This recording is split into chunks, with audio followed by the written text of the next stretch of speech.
What's up? Figured I'd pop in here right quick. Not sure if anybody's gonna come up in here.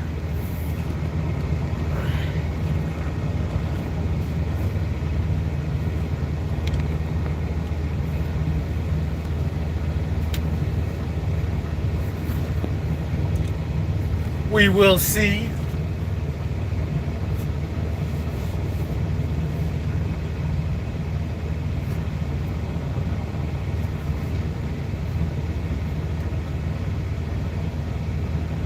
If nobody comes in here, we will cut this short.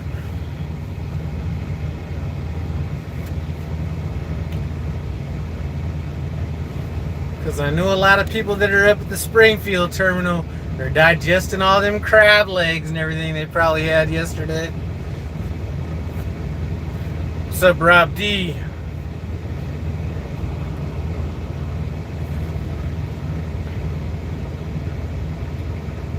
Pokerhead, what's up?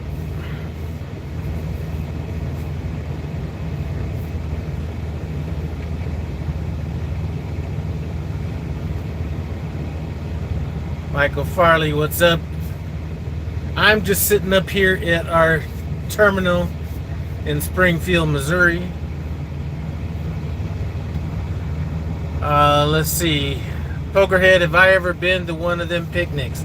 I was up here yesterday, but I neglected to go to the picnic. I figured that was a little bit too casual for me to be going up to. So I just thugged it out up here at the terminal.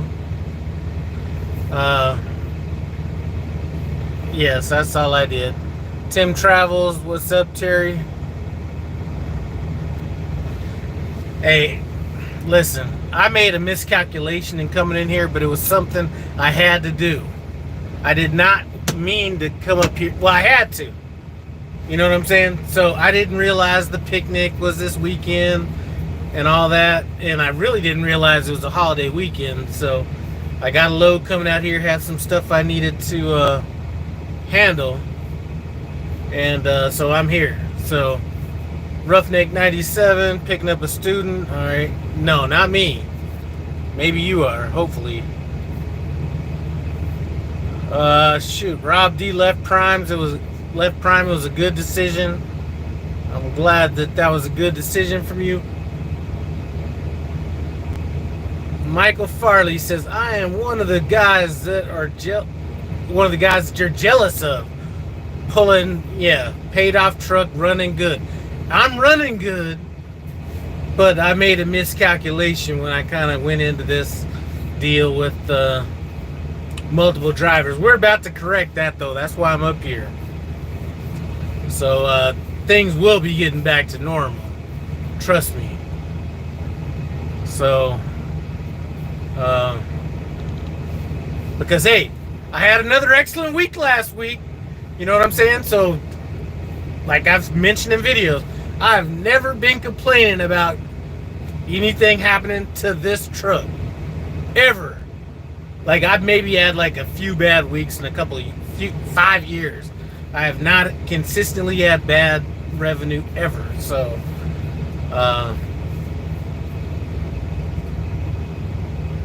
anyway. Lenny, I'm not always at terminal. I'm surprised you aren't up here at the terminal.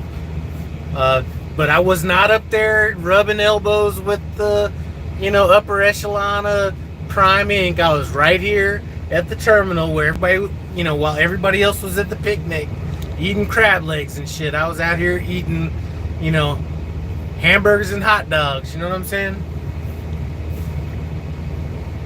Off-grid trucker, what's up? Lenny's at home. Well, that's good. That's what I plan.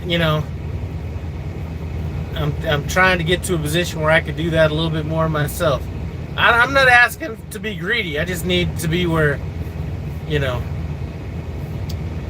I just gotta cover my own shit. I'll be good to go with that. So, anyway, that's all. I'm just up here chilling. Like I said, I did not realize it was a weekend or a holiday weekend. So I figured, you know what, let me get my taxes done, because I really haven't got my taxes done from last year. So yesterday, Shamarcus, what's up? Yesterday I spent a little bit of time spread out on a table in the Millennium, getting my taxes together, so I'll be able to turn in my taxes while I'm here. Gotta go get a truck out of the body shop. They're not open till probably Tuesday to do that. And then I just found out I got a leak in one of my steer tires. Now it's a slow leak. I cannot find anything wrong with it. So at first I thought it was, a problem with my little tire sensor system. But I went out there. This was given to me right here by a guy in the maintenance shop or whatever, because I helped him out with something. So he got me this. It's a little bit more accurate than them little cheap ones they give you. So I checked my tires. I am losing a little bit of air in my in one of my steer tires. So I'm running tires that Prime does not run. And I know, listen, this is a small hole if it's a hole at all. I cannot find it. So these guys are probably going to be like, we need to replace it. I am not replacing. I will air this shit up every 8 hours if I got to. So I'm going to go to this little truck, this little tire repair place, and have them repair it and get back going. So I'm not taking this to the Prime tire shop. Alright. VL trucking is a true 70 cents CPM for a company driver. Here's my thing. If you're going to be a company driver, be a company driver. Basically, you're an owner-operator. As soon as they 1099 you, you're a company driver. Now, I don't have an issue with that. VL trucking, rest in peace, trucker named Jay.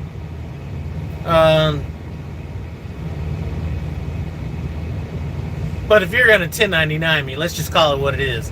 That is not a company position. Alright, waking up, coming through Blue Mountains this morning. Stopped to pull two guys from a wreck after hitting a bull elk. I tell you what else you don't want to hit. And they can say what they want to say in these meetings. If a deer steps in front of you, just hit it. If a moose steps in front of you, I'm not going to jerk the wheel, but I'm not trying to hit that fucking thing.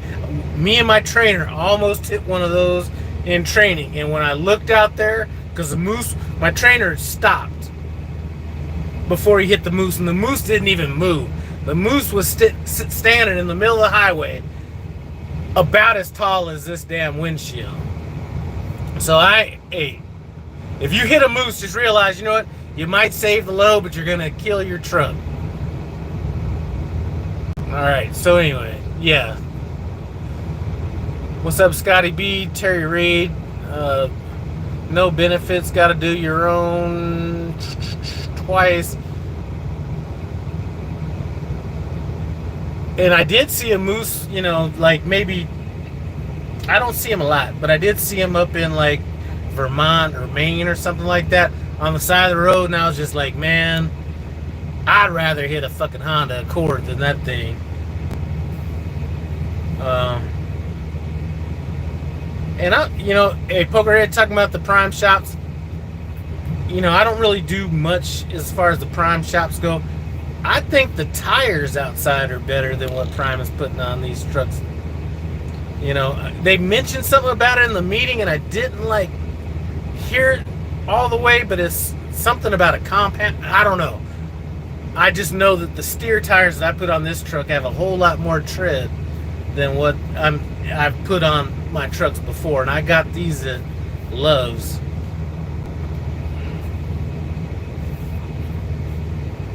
And I don't do the courtesy inspections. I do not do those.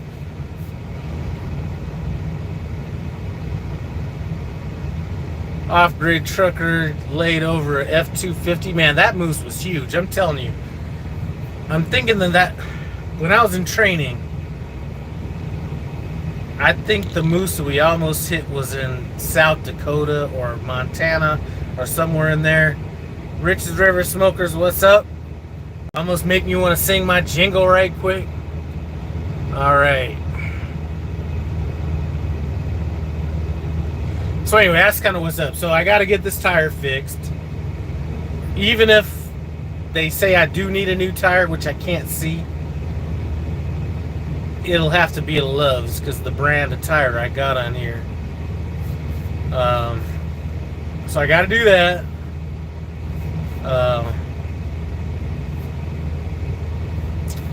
All right. Well, Rich's River Smokers. What? Oh shit! I got the heat on in this seat. All right, good. Rich's River Smoker just realized that the blacker the berry, the sweeter the juice. So that's good. You know what I'm saying?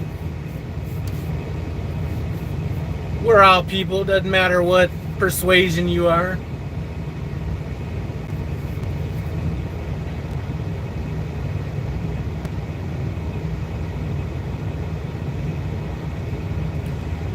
If I'm vibrating too much, you can't hear me, let me know, because I got this air on. I got the truck running right quick.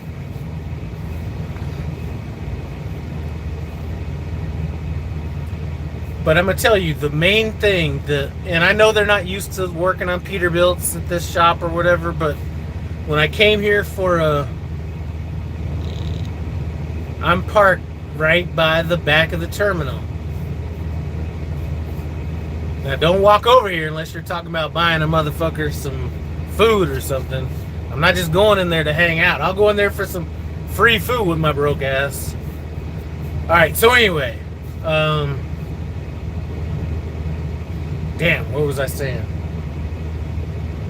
Oh, so I was trying to save some time and go to the Prime Manuka yard to get a DOT inspection done for my truck. So they tell me, here's everything. I forgot what they charged me, but they charged me almost as much for a DOT inspection, even though they didn't perform it. I understand that. But they're like, this needs to get fixed by Peterbilt, or needs to get fixed by Peterbilt before we could do it. So I was like, fuck it. I'll just go home, get the DOT inspection done, whatever. And that's where Peterbilt got in there and found out some other shit. And they're like, okay, right before the warranty, within the warranty period, they're like, okay, we need to get a new cam in your truck. We need to get, all this other stuff. And I'm like, you know what? This just needs to go to Peterbilt from now on. Instead of just going to Prime shops or whatever. So that's kind of the deal on that. So my tire, I'm going to get that done, hopefully at this place a half mile away at Ozarko Tire Center, something like that. And then if not, then I'll head to Love's and just get a new Love's tire, same brand I got on here, and go from there. But we have definitely been, me and everybody else has been just trying to come up with creative ways to lose money this year. Slowpoke is talking about buying me a Whataburger. I'll take a Whataburger, but I don't think Whataburger, Whataburger, I think, is one of those things where it might be a little overrated by people that live in the region, loyal to the brand.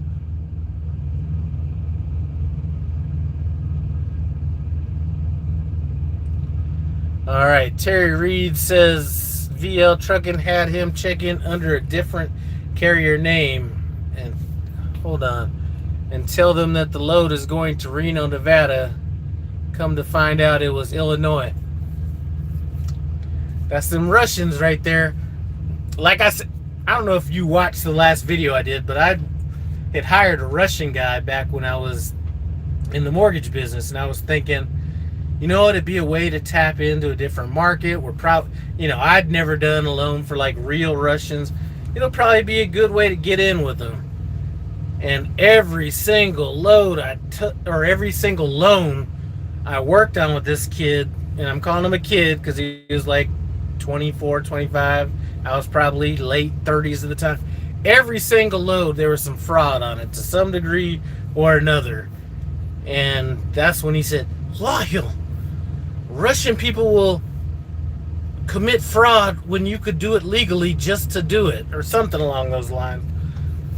So I've always been prejudiced to some degree with that because I saw it, like, and I heard it directly from a Russian saying this. And my guy was stereotypical Russian kid from Russia. Loved Putin, drove the black Audi A8 with the, like the typical, wore the Adidas tracksuit with the, whole deal. I think they call them Gopniks. Google that, Gopnik. How would I know that if I wasn't down with the Russians at some point? All right. I just had my DPF filter cleaned. That shit was $2,500 at Peterbilt. Had to be the biggest. I did that probably a year and a half ago on this truck.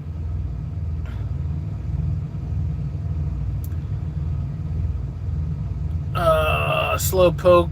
They ain't got no in and out here. Listen, I'm gonna tell you what.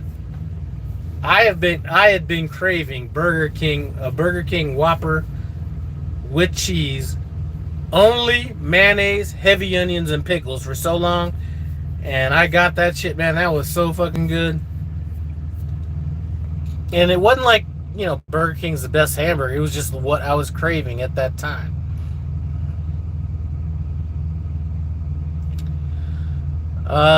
Hey Terry, the best way to avoid DPF cleaning is use Lucas Diesel Deep Clean.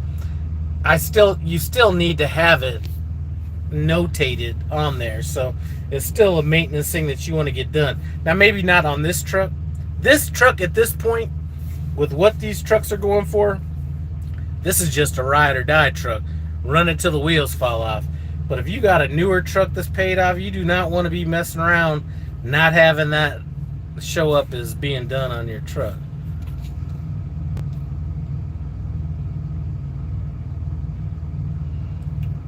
DPF clean would not be under warranty, as far as I know. Freddy's, Freddy's is good. My son, I think, brought me some Freddy's one time.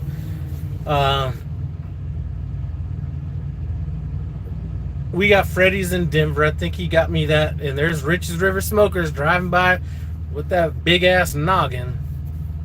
But I think my son got me some Freddy's, and he got me some.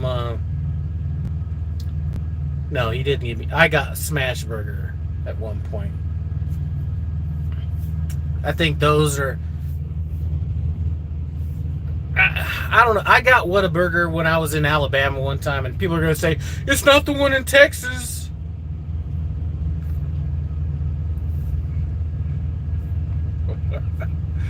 Yeah, fuck you.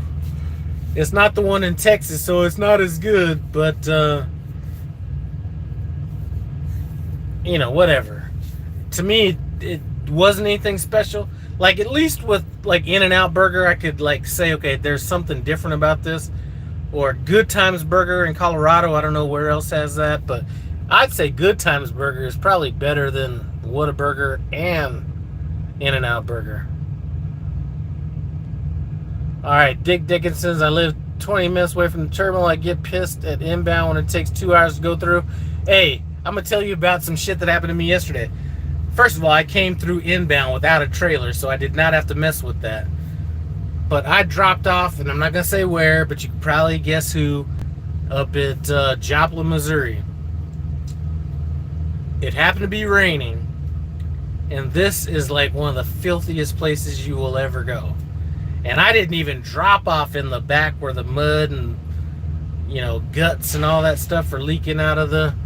Hold on a second, this big head wants to come over here. We'll see if he wants to buy me some food or something later. Hold on. Yeah, I'm gonna crash your live, motherfucker. Yeah. fire and ice on me? Hell, Oh, man. no, there's gonna be too many people parked up there. Take the show. When are you talking about going up there? Where do you want to go? I gotta get groceries. I don't want to get groceries now. I hit you when I get back. Later on. Yeah, let me Let me know. know when you're ready. I don't know if he's watching this or not, but Rich's River Smoker just stopped by and said fire and ice on me. Now, I have paid for fire and ice for him in the past, but if I do go up there, you know, normally I'm skeptical of having other people pay for me. You know what I'm saying? Because then I feel guilty about what I'm about to eat and drink or whatever. But if I do go up there with him, I will definitely be breaking his pockets down. So if you happen to be watching this, that's what I'm be doing. So I'm not gonna break you down too bad. So anyway, I go up to this place in Joplin, Missouri. Not even to the back place where it's all filthy, where it's like mud mixed with chicken guts and fat and all that stuff. I drop on the hard pavement, but it starts raining, right? So all of a sudden you see, and it rains hard, you see this chicken fat and water cascading down the, like where the trucks and trailers are and everything, or where I'm at. It almost created an illusion, like it looked like my truck was moving, which wasn't the bad part. So I drop the trailer, get all this crap all over me, whatever, and I bobtail out of there.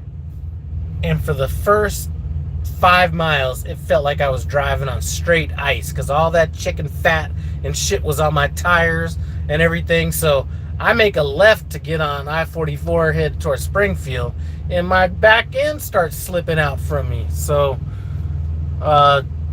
not the best place to be picking up it and dropping off, or dropping off, bobtailing out without a trailer, for sure. All right, and it takes them damn near a week to get it done because they have to send it out, get it clean. I don't remember it taking that long to get my DPF filter clean, but like I said, I don't remember.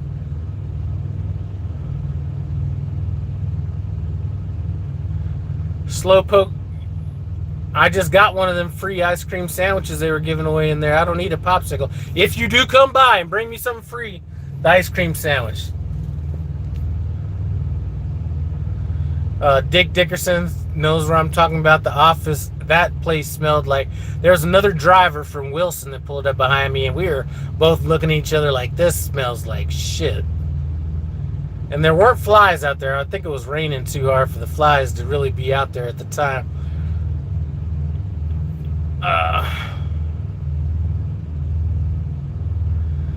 I don't get up to Massachusetts that much, so I don't know much about that place, but anything in Massachusetts, if it's not an excellent place, has already got problems as far as I'm concerned.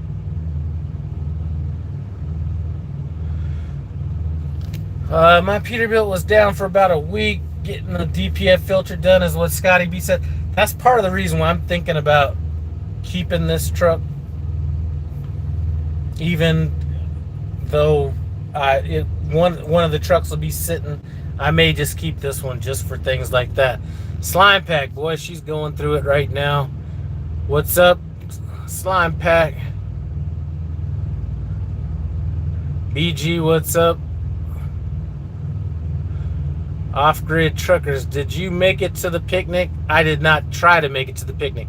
I could have gone to the picnic, but I was just up here chilling. I was getting my taxes kind of in order yesterday when the picnic was going on, so I did not go up there.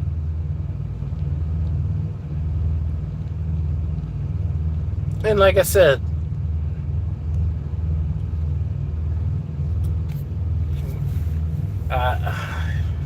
yeah, no, I didn't go to the picnic.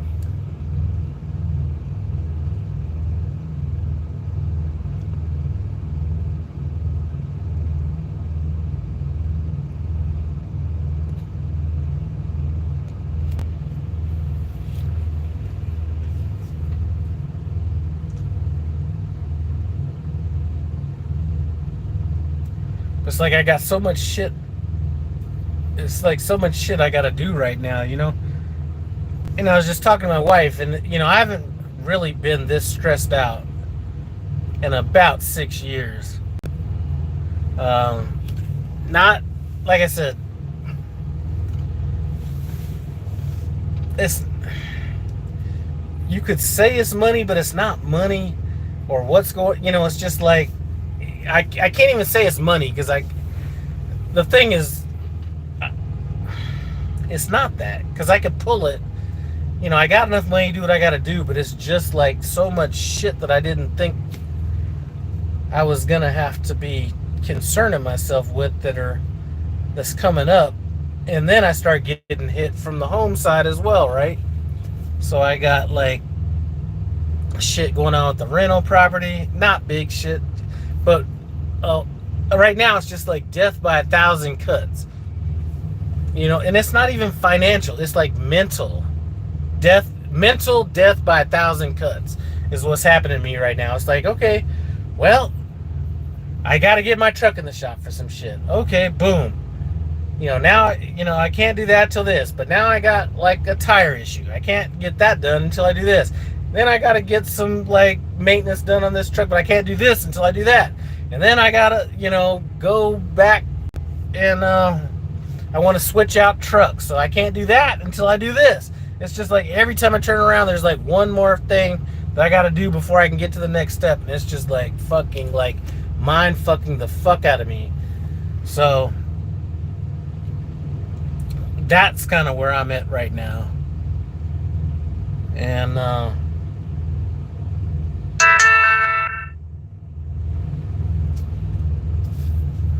right, so that's kind of it. It's not, you know, what would really be concerning me is if my truck, and you know, and not even that, you know, I'm not even going to talk about, you know, my other driver, because I don't want to put anything out there. Well, let's put it this way. He's grinding. But it would really be concerning me if I wasn't putting up the numbers I'm putting up. So I'm able to gauge what should be happening by what's happening with my truck. And I haven't had the issues with my truck. That doesn't mean that I've been seeing a lot of profit coming in, because I'm offsetting some other shit. But I know that freight's there, you know, and if I want to break it down, I can say miles are there, freight's there, profit's there, however you want to look at it. So I just know all I got to do is get past what I'm through dealing with right now, before I get to that, or before it starts turning around. So that's why I'm here right now. Let's see, we'll get to Josh's comment here in a second. My plan is to run it up with VL Trucking, then buy a used truck from Pedigree, leased on JB Hunt. I got a good deal on a freight, or on a Peterbilt right now. Come and get it. I was actually thinking about holding the paper on somebody, and I was like, man, I can't do that.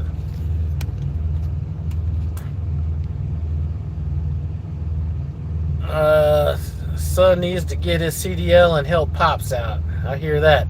All right, so Joshua Jones saw one of my trucks at the Denver drop yard a few days ago. I got that truck sitting up in Denver because I don't want to put miles on that truck. If I'm going to put miles on any truck, I want it to be on this old truck right here. So I've just been running this old truck, so I don't put miles on a truck that may need to carry me out in the future. So I just got that marinating up in Denver right now. I'm probably going to go switch that out within the next few weeks, you know.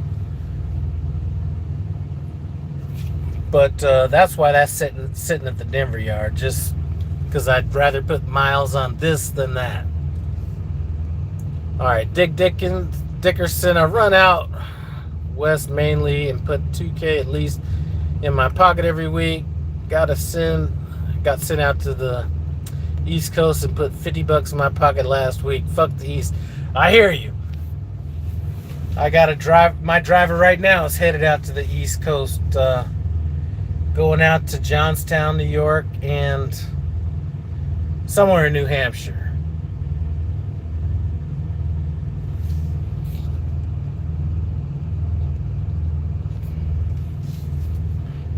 Terry, this would be a perfect truck. Man, I just can't swing the paper right now on that.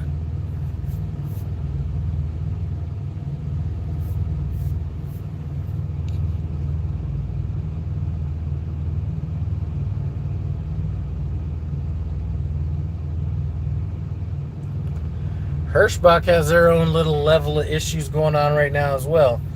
Hirschbach, Swift. And I just watched my boy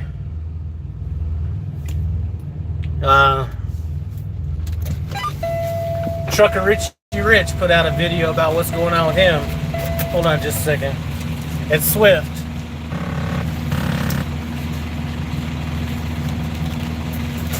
And there's some stuff about Swift that I think is great. In terms of, and a lot of this might be company driver type stuff. Hold on, let me turn on this truck. A lot of it might be company driver type stuff, but, you know, regional stuff like that. But when I heard about how they pay their drivers and the fuel discounts that they're given, when he said that they only get 5 cents off a gallon, that's like saying if I could pay you less, I would. 5 cents a gallon off for a mega carrier, and you're not paying line haul, you're paying mileage pay. That almost just seems like you wouldn't be able to make any money doing that. And he's going through it right now.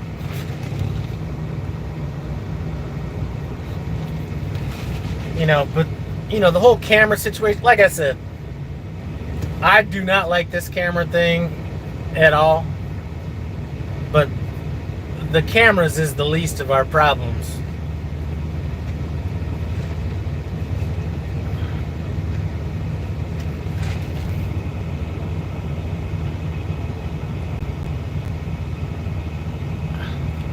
Man, Dick, I am not trying to go out west of Denver in a few, like within the next few, well, let's say, what, month and a half. I'm not looking for anything west of that. I don't care what secrets anybody has out there. I'm not looking for it.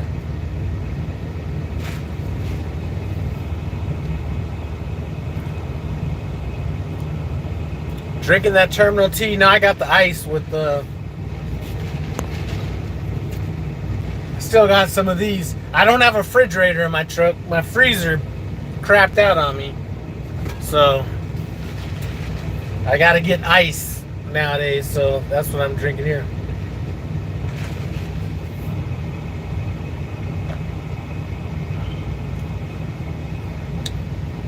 Dick, I'm not trying to go. I don't like going west out of Denver in the summer, let alone in the winter. I'll do it, but it's not like... I live in Colorado, so I know how unpredictable that can be. You can be in Denver, no joke, in May, let's say early June.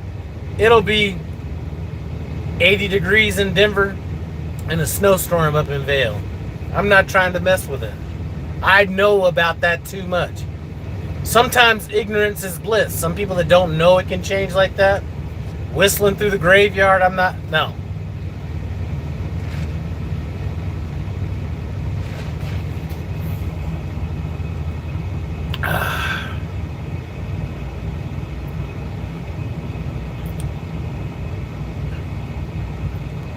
So I try to stay in my little bubble in the winter. I'll dabble in the West Coast every now and then, just enough to say I did it. I'll go up to the Northeast, dabble in it, just enough to say I did it. But I'm not, I try to be Pennsylvania, North Carolina, all that west to like Denver. Boom.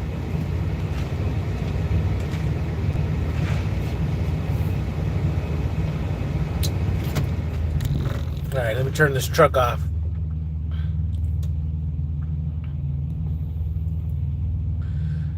Dale, I'm an Orange company driver. Shut down for a few months due to back problems. The company is working with me. Need to get some miles under my belt. I don't know too much about Snyder.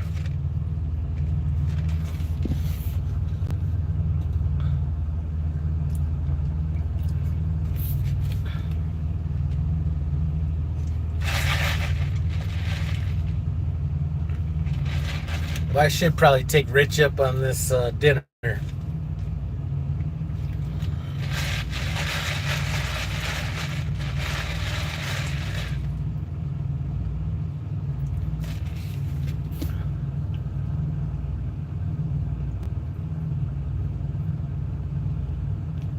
But like I said, sometimes I don't like going to dinner with somebody else that's fronting the bill, because then I feel like I'm at the kiddie table and I can only order from the kiddie menu, so it kind of changes things just a little bit.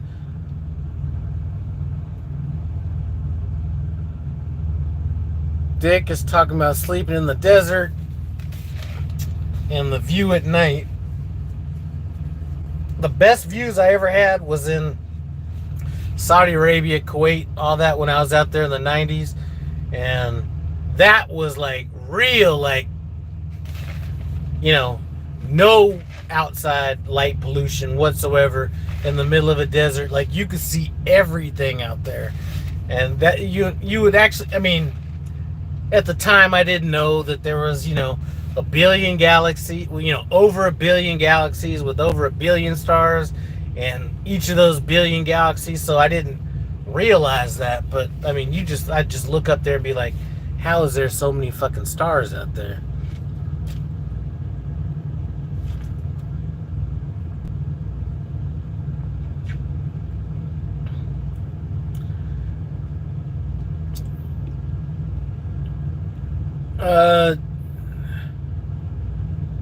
Pokerhead, I hear you. I'm just not the type to usually be accepting shit from other people. It's just the way I was built. Now, I might be able to force myself to do that.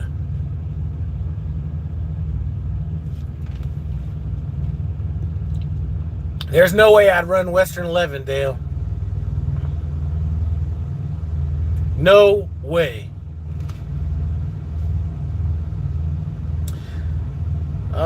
The greatest views in the night sky for me on board. I was on a Navy ship before, and I would say that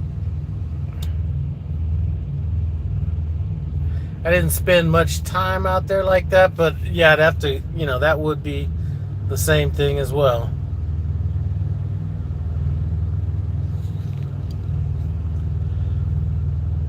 Dig brought us crayon eaters everywhere. That's true. Terry Reid does not want to lease a truck with a camera. It's invading privacy. I agree too. It's easy for everybody to talk about the benefits when they aren't the ones getting, you know, anyway. It's easy to be that guy when you're not the one it's affecting. So,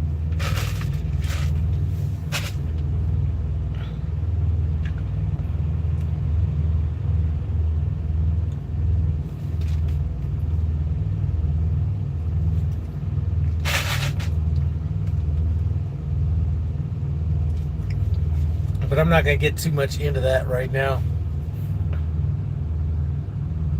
Yeah, don't get me fired up, please.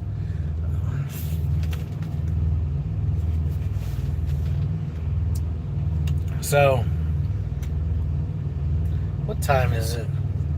Hey, can somebody put in there what time it is? Well, no, I can just turn on the truck. Hold on.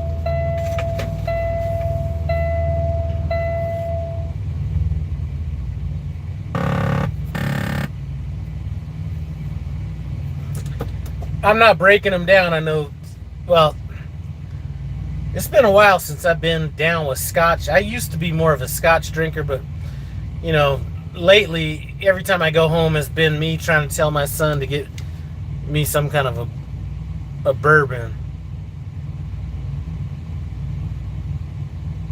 And he's been doing a pretty good job at it. 2:30, okay.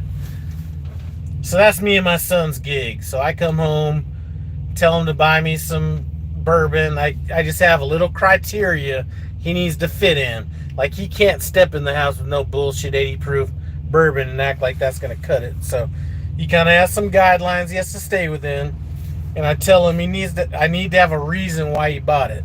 So I need a story or what kind of research he did or something like that, because if I was at home all the time, I could just deal with some cheap shit.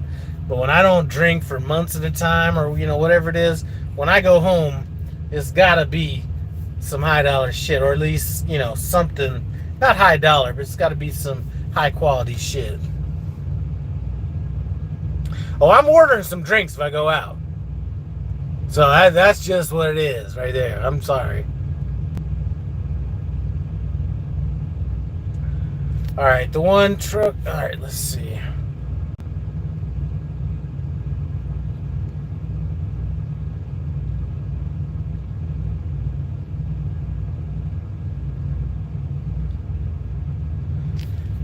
$889,000 miles. I haven't drove a truck with that many miles. I know this truck right here has 509,000 miles on it, and it's doing just fine. Pokerhead just had a bottle of Buffalo Trace single barrel. That's some good shit. My only problem with the Buffalo Trace, now single barrel, I'm not sure what the proof is on that, but a lot of that Buffalo Trace shit's like 89 proof or something like that. I mean, there's a lot of stuff that comes out of that Buffalo Trace distillery. But normally I try to be, if I'm giving my son the guidelines, I tell him it's got to be 100 proof minimum.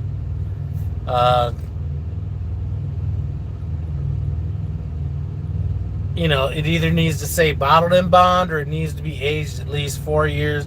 If there's going to be an age statement on it. And, depending on how I'm feeling, I might get a little bit more specific than that. But the 1792, that cast strength bottle that's like one of the best ones out there. That's 1792. But you can't beat, Wild Turkey Eagle Rare. That's some good shit right there. Or just as an everyday drinker, Wild Turkey 101. Can't beat that.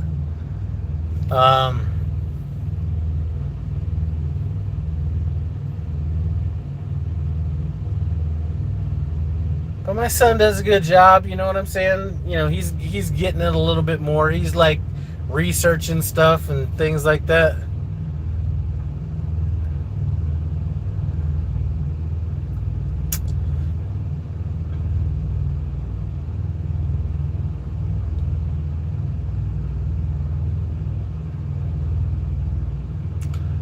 Noble Whiskey thinks I'd like that. I've never tried that. Does the success allow lease purchase to transfer to someone else? I don't want to say they don't, but I don't think that they do.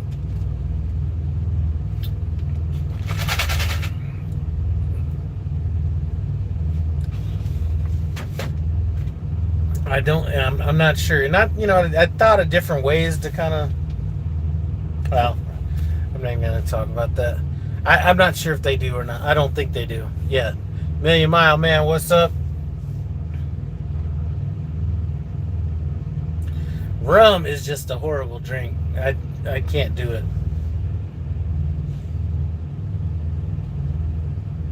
Now there was a time. Okay, rum to me. Now if it's like the real rum, that I don't like really spiced rum, and I don't like any of the like flavored rums that are like sweeter. If I could get a rum that was not really spicy without that sweet taste to it, I think that might be all right. But the worst thing in the world to drink, even worse than rum, is if you ever have these people bringing over like Crown Royal, Apple, or Blackberry, any of these flavored like whiskeys or bourbons, well, it can't be bourbon because you're not allowed to do that. But like them flavor whiskeys, like or that like moonshine shit that's like all that like artificially flavored bullshit. I cannot do it. Oh, it's horrible. And yeah, I can't do it. Josh, you might want to take a look at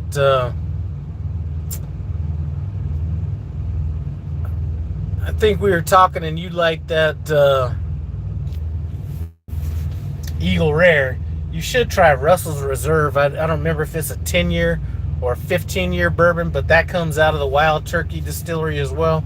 So if you like that, and you don't really like you like the drier, like not so sweet type of bourbons, that might be a way to. That might be you want to try Russell's Reserve.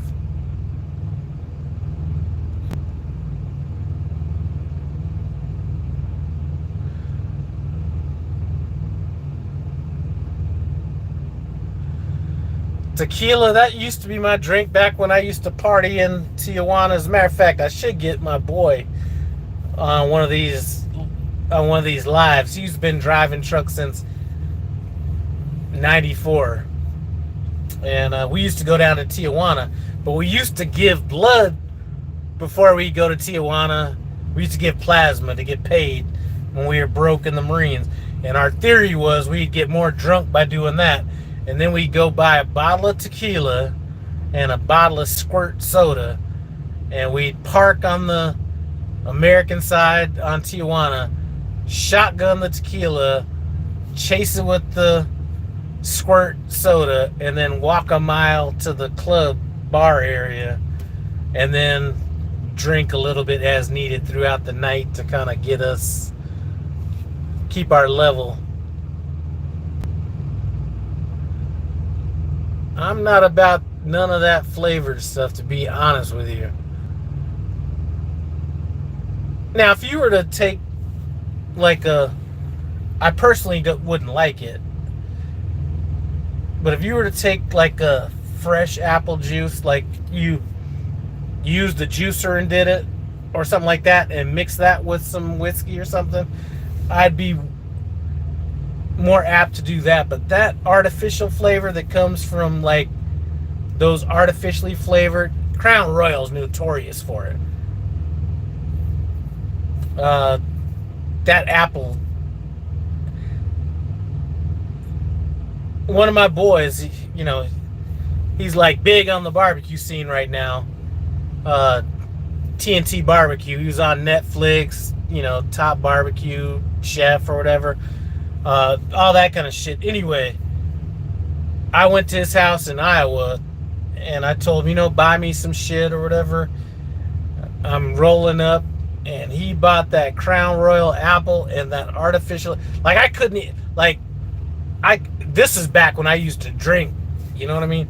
Like, really drink. And I couldn't even, get past, the first glass. I was like, okay, we'll have to do this tomorrow when I can get in there and get some real shit. Let's see. You can drink for days in Tijuana for little money. It really wasn't, it still wasn't cheaper than buying your own shit and drinking it before you got there. But we had we had fun in Tijuana. That was back before it got messed up. We're talking about 1988, 89, we're talking about that 90, minus the Gulf War period. So we're talking about 88, 89, skip the Gulf War era, then later on in 90, and then 91. We had fun down there. We used to go on adventures. There are stories that if I had him on here, we could tell about those days.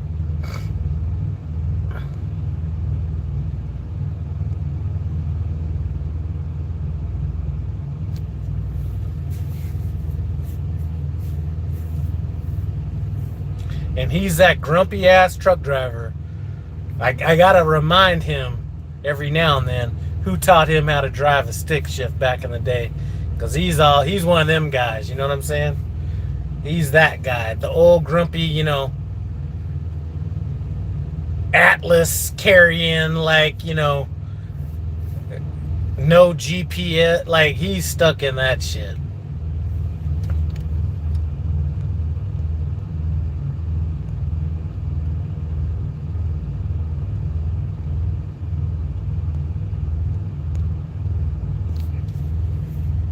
Flatbed. As a matter of fact, he's probably the one that I got the idea in my head to become a truck driver, because he used to drive through Denver. And if you've ever drove through Denver, you know you got that Flying J that's like right there before you get into Denver on I-70. It's a piece of shit place now, but back in the day, there wasn't all that parking in the middle. So you'd have parking almost like a Love's. At that Flying J, there was parking around the perimeter. There's really nothing in the center, so it wasn't as packed as it is now. And we used to go up there. You know, I'd meet him up there, and he'd be out there, and there'd be all these truck drivers out there with barbecue grills, and, you know, they were out there with, like, you know, cases of beer and shit. And it was just like that, you know, to me, you know, that's kind of what I remembered of that. You know, that's what they were doing in those days. I remember going to them truck stops back in those days, and a lot of video games. There's a lot of people playing video games back then. It was almost like a full arcade in that place. The funniest thing, though, was this is back when the Martin TV show was on. And I remember meeting him up there. We were chilling, you know, watching. We were in the TV room. And this is back when people used to, like, actually hang out in the truck stop. It wasn't like you get your shit and leave. But I remember sitting here at the Denver Flying J, sitting here watching Martin TV show, and I'm looking around, and there's all the, you know, if you think truck drivers now kind of got that little cowboy look to them, this is back when, you know, that was the standard. Everybody looked like cowboys. Everybody's up there wearing boots and all these, like, you know, they look like a bunch of cowboys. Watching Martin TV show, and I'm like looking around at everybody watching this show laughing. I'm just like, it felt like the Twilight Zone is what it felt like. Like, I wouldn't have put those guys watching that TV show and laughter in the same, like, deal.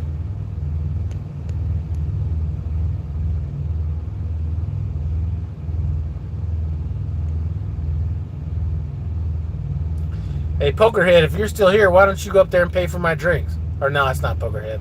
Never mind, I was thinking about Slowpoke.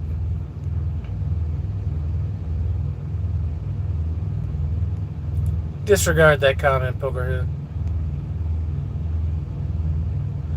Rockford Files, that was my mom's show back in the days. So if my mom passed away in 1981, that had to have been like 1977, 78, somewhere in there. That was her show right there. Anyway, that was her show. And it didn't matter if I liked it or not. That's when parents did what the fuck they wanted to do, and if you were their kid, that's what you were gonna be doing too.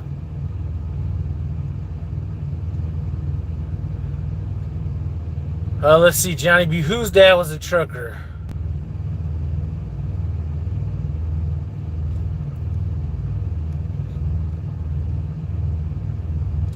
Rockford Files, dude. Actually, that was a good show, now that I think about it. Because I have caught a couple episodes of that, like, recently. I think I stumbled on them on YouTube a while back, looking for something else.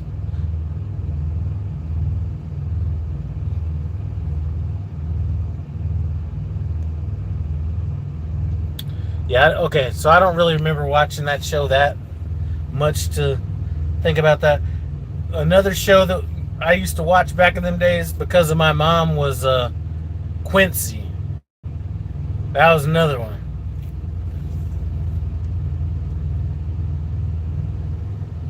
Then obviously I had my shows. My favorite, like if you were to tell me a show, I practically raised my kids on this show, was Good Times. Every time somebody acted like they couldn't, you know, times were too hard, or, you know, whatever it was, you know, that Good Times, that was my shit right there. Different Strokes, you know. One of my guilty pleasures, The Waltons. The Waltons was a guilty pleasure of mine. Like, that was a show, like, if you were to say, what show would you not expect Lyle to watch? The Waltons. And another one, this is probably even worse, Sabrina the Teenage Witch. That was like in the 90s.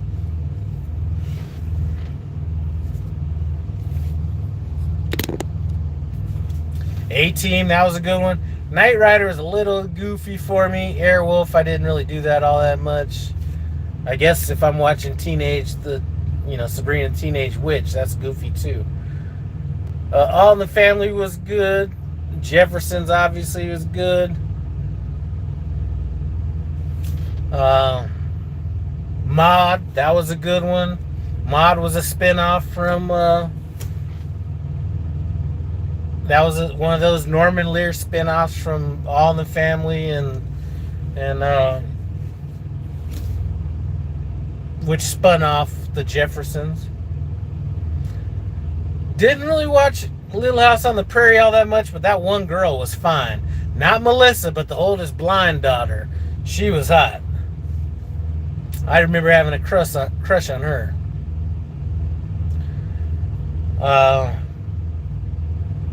Damn, TV shows. I could spend forever on this one.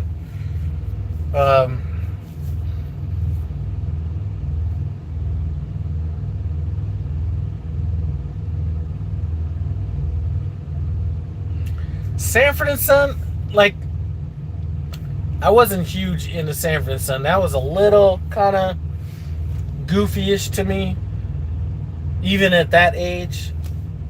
I think along those lines, I think I might have been more of a Chico and the Man kind of a guy, with Freddie Prinze Sr.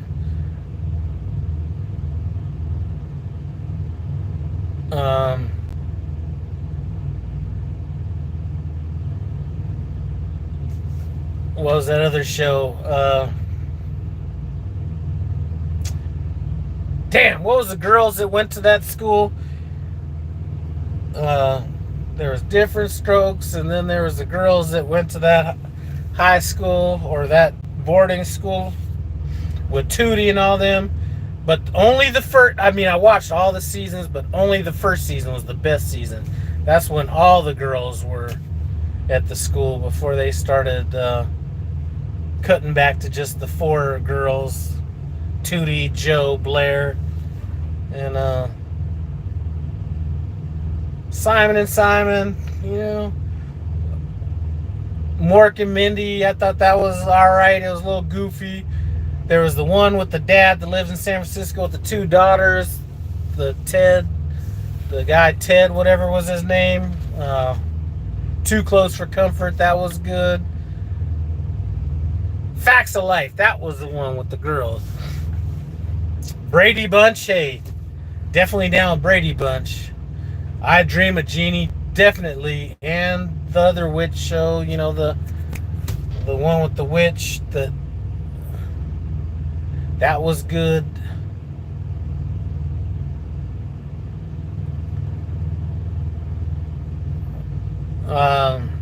Obviously, damn, I don't know why I can't. Benson, I thought that was alright, but I wasn't like too into that show, but yeah, I did watch it. What am I doing at the terminal? I came up here because I'm about to turn in that truck that I have in the body shop right now, getting ready to get turned in. I got to get some preventative maintenance done on this truck. I just found out I got to get a tire repair, which is a steer tire, so I'm not going to be able to do that at the terminal. Small leak. I'm not going to, had to get my taxes done or finished up a little bit, so that's kind of what I'm doing up here. I didn't know I was up here during a picnic and all that. Gilligan's Island, that was definitely a good show. Little Rascals, boy, I used to come home, in the summer I'd go to this little day camp thing. I'd be coming home straight from that to watch Little Rascals.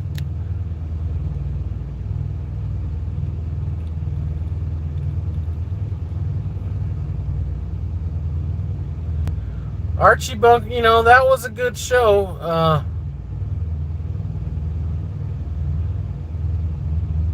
Especially when they started bringing in characters that spun off to other shows.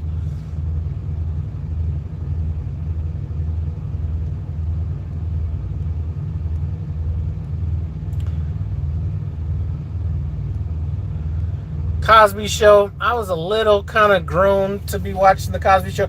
I was, well, not fully grown. I was kind of in high school when that came out, so I was more of the a different world, along those lines.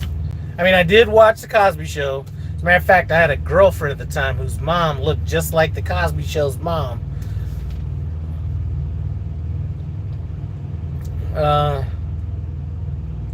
Definitely had some good theme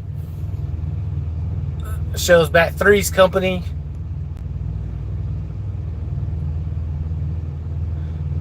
I don't remember Higgins and all that.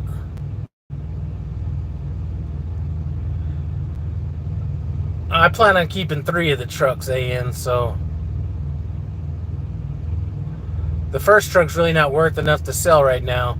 The second truck is marinating up in Denver, and the 4th truck is getting ran pretty well by the driver that's in that. Naturally Created, Donnell, what's up? Checking in.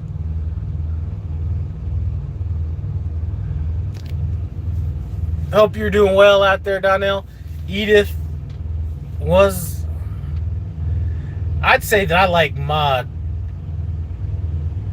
Maude was probably... If I had to say a show that stood the test of time, even better than the Jeffersons, even better than Archie Bunker and all that shit, I'd have to say Maude. All in the Family. Maude. Partially, I think I was a little too young to catch, I'm saying stood the time with me. I was a little too young to catch a lot of that,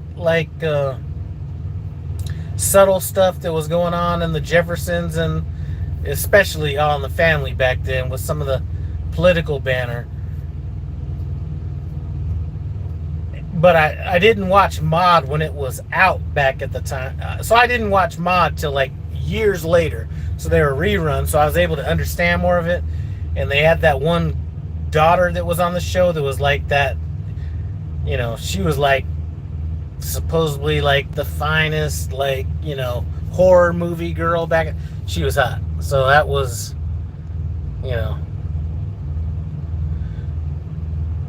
In Living Color, that's a classic right there. I still remember being early 20s, waiting for that show to go off before we went to the clubs back in the day. Def Comedy Jam, yeah, it was good seeing a lot of those stand-up comedians.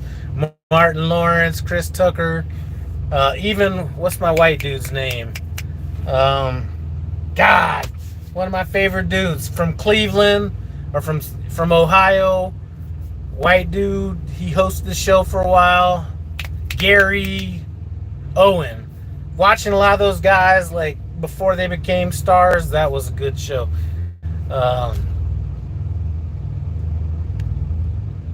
Def Comedy Jam. Mama's Family, I didn't do too much of that, but there was the Nell Carter show. What was that one called, with the Polish police officer and the 3 daughters, and Nell Carter was the maid in that family. That was a good TV show. Jim Carrey was good in Living Color. All that entire cast in Living Color. Think about who were stars that came out of that. You got J-Lo, Jamie Foxx, Jim Carrey. You got all the Wayans brothers that came out of that. The sister didn't do all that well. I don't remember.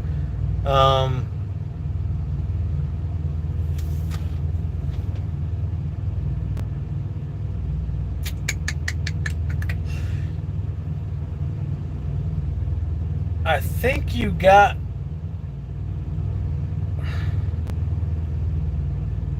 There's just like a ton of people that came out of that. Came out of that show. So yeah.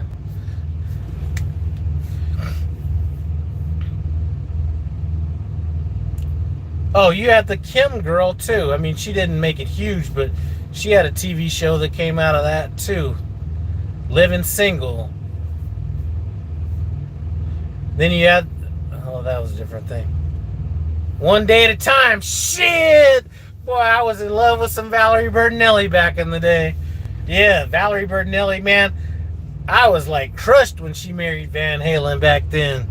Yeah, that was a good show right there. Real topics and everything like that. The mother in that show reminded me of one of my neighbor's mothers back in that day. She ended up moving from Denver to Kansas City back in that day. Never saw her since then.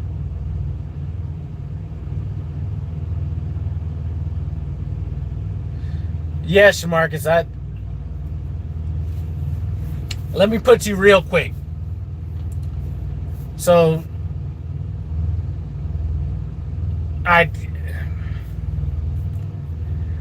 something just happened where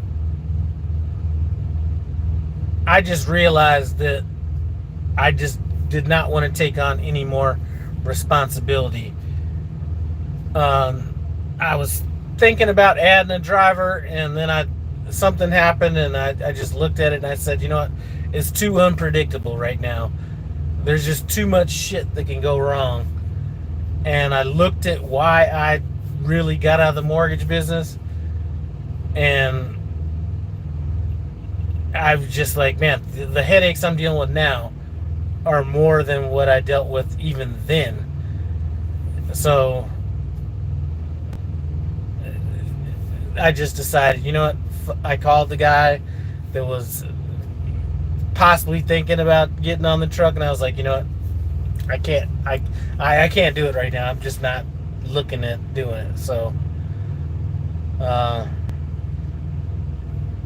yeah, so that's kind of what's going on. Tommy Davidson is hilarious, especially, man, Booty Call, boy, he was killing me in that movie.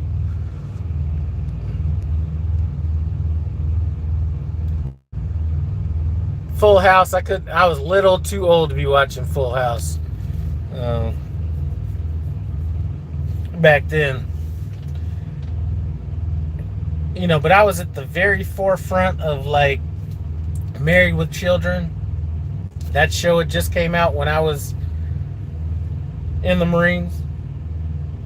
You know, so that was pretty groundbreaking for that time. I don't think it was the best show ever, but it was, you know. The Wonder Years came out when I was in the Marines. Dave Chappelle, he came along a little bit later. I think the first time I was exposed to Dave Chappelle was Half Baked. That's like a classic movie right there.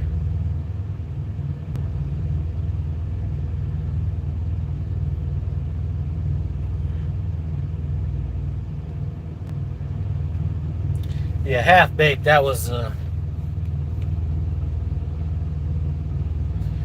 yeah, you know, I really wasn't watching Def Jam that much. A lot of that happened when I was in the Marines, so I really didn't have that much exposure to TV and all that kind of stuff.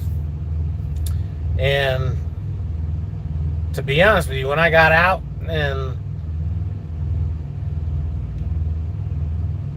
I mean, I was running and gunning. You know what I'm saying? I wasn't really about TV and all that back then. I could tell you the funniest thing was, you know, I went in the Marines, got out, stayed out in California for a while.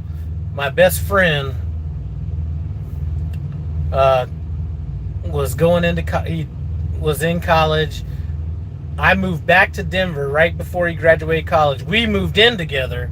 Now, we grew up with each other since we were like, you know, 6, 7, you know. So we moved in together. You know, we spent we worked together, Burger King, lived next door to each other, so we were exposed to, like, he was white, I'm black, so whenever church became too much for me and I needed a quick Sunday service, I'd ask my dad if I could go over to the white church, because that shit only lasted about 25 minutes. And then when my boy got too bored with the white church, he'd ask to come over and, to the black church and spend 9 hours over there getting entertained by all the debauchery that's going on over there.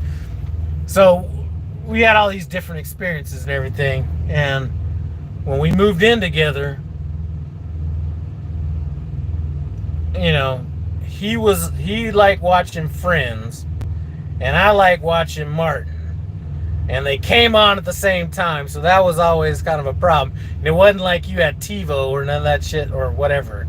You couldn't just record shit like that back in the day. So, Road to Cooking. What's up in Las Vegas? One of my cooking channel people. Shoot, it's good to see you guys. So anyway, we, that was like our biggest thing, but,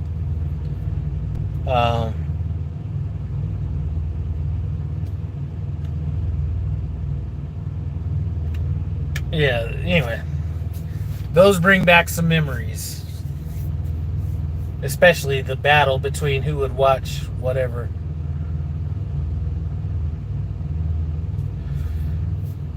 Off-grid trucker, I was an awkward white kid in a black neighborhood. Welcome by the neighborhood families. I grew up in a weird situation, to be honest with you. My neighborhood was, I'd say, more or less, I would call it upper middle class, but not super upper middle class, meaning it was going to be a predominantly white neighborhood, but there was a lot of black people that were kind of there, but not, I'd say there were some. Enough to give it, like, it's hard to explain, but I look at, I don't want to get political, but I look at the landscape of, like, because a lot of us are still friends and have the same high school Facebook page and all that kind of stuff, and when I look at that, everybody that came out of that is being more tolerant than a lot of what I see elsewhere. And I'm saying with everybody. I can't even explain it. But I was lucky enough to come up in this environment where you have a lot of, Friday was the excellent movie. One of my favorite. My wife would say I quote that movie or try to quote it every time. But anyway, I came up luckily in an area.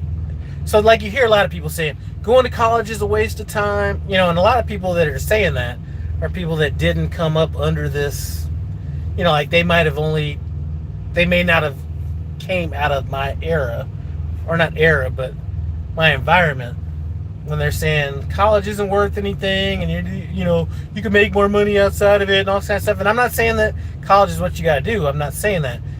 But I came out of a high school where it was a given you were going to college, and that was the standard and all that kind of stuff. And even family-wise, especially black families, a lot of people are like, I'm the first person to go to college. I was like the first one not to go to college almost. But anyway, and I'm saying of like aunts, uncles, all that. But anyway, so when people say a college education is stupid, it's a waste of money, I'm looking at all the people I went to high school with that are judges, school administrators, all this stuff, and I just look at it a little bit different. And it's one of my biggest regrets is not going to college. Not because I needed it to do whatever, but I always felt like there was like that little bit that was kind of lacking. And I don't look at it like it's a waste of time. Because I think I see it. I think people do what they see a lot of times. So if you grew up in an area, if the environment you grew up in you saw a lot of people go to college or community college or, whatever, and they really didn't, they came back when they were done with college and they did the same shit that people that didn't go to college did. I understand that, but, when I'm looking at my high school classmates, I'm not seeing that. I am seeing the payoff of college. And it meant that I really actually had to work harder to get in the same position. I look at my boy that's my best friend to this day. He's living in the 1 point something with the 30 grand coming in a month and that whole deal. And I'm not obviously at that level, but I'm seeing that, and I'm not seeing the person that went to college, and he didn't even go to a great college. Oh, and his wife, So I'm not seeing the people that went to college and not do anything. I'm seeing the people that went to college and are, vice presidents of oil companies, or shit, I could go down the list. Anyway, enough about that. Let's see. But yeah, Friday, excellent movie. I can still remember two movies I did not want to go see. And it wasn't like I didn't want to see Friday. I forget what movie was out at the same time. But I saw that movie on a date. And it was between that and some other movie, and she won. And we went to go watch Friday. And it was the best thing ever. And then a totally separate time, I was going to be on a date with this other girl when Pulp Fiction came out. And I thought that was going to be the dumbest shit ever. I did not want to see it, and I just bit the bullet on that one. And that one was one that I definitely didn't think I was going to like, that became like one of my all-time favorites. We Were Poor, first of the month was a real thing. Like, I grew up kind of lucky to some degree. My dad owned a basically like a rental place where you'd rent furniture, TVs, home appliances, stuff like that. And he was a pastor. So before he was a pastor, I don't even know what I don't even think he took all that money from being a pastor, which I don't know. Anyway, he was a business owner, all that kind of stuff. And I just remember birthday and Christmas, we would be going to these manufacturers. I'm going to bring back old school names of TVs: Quasar, Zenith, Harley Davidson actually used to have a stereo system that was marketed under them. But that's where we'd go buy our Christmas presents, or get our Christmas presents and, birthday presents, stuff like that. We go right down to the little place where you'd order his shit and say that's what we want, and boom. But money was never really an issue.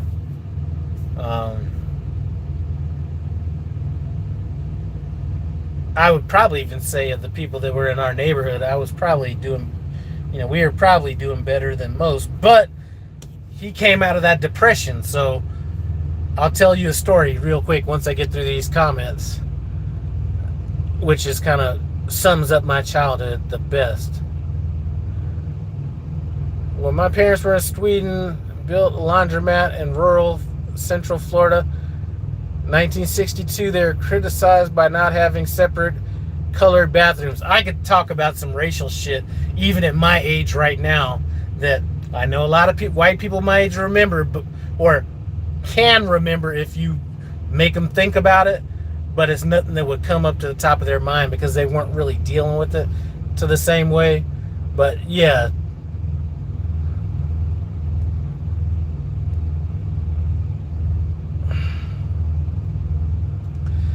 Cat Williams, I really wasn't.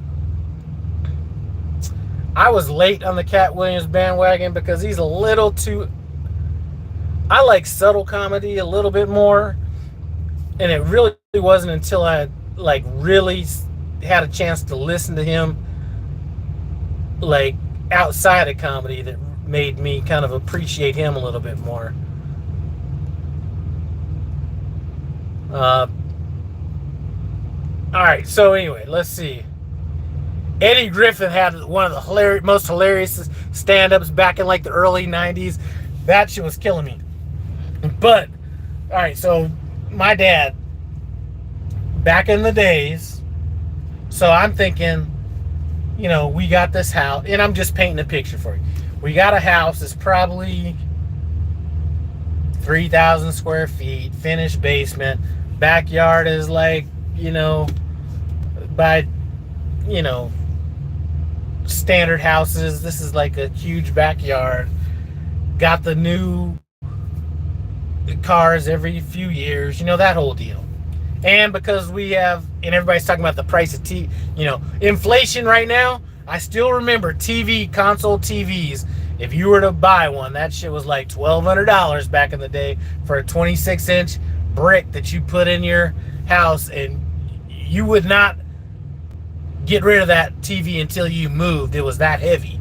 But anyway, had the best TVs, you know, best furniture, all that kind of stuff, because we got all that stuff, you know, wholesale prices. So anyway, that's just painting a picture.